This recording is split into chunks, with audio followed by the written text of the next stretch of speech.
संक्रामक बीमारी का मतलब होता है वैसा रोग जो एक व्यक्ति से दूसरे व्यक्ति में फैल जाए, हवा के माध्यम से, छूने के माध्यम से, सांस के माध्यम से, ब्लड के माध्यम से एक बीमारी दूसरे में फैल जाए, इसको कहते हैं संक्रामक रोग। और जो बीमारी नहीं फैले उसको क्या कहते हैं?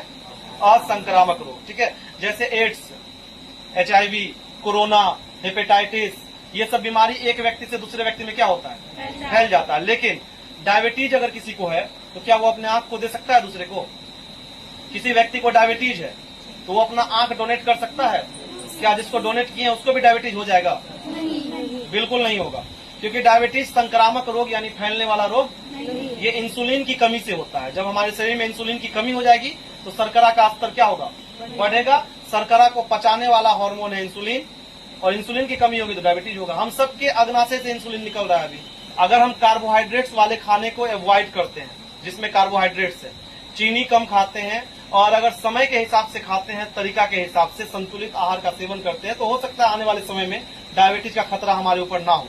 वैसे डायबिटीज एक कॉमन बीमारी अभी हो गई है। दूसरा, किसी के माता पिता को अगर है तो ये अनुवांशिक भी है।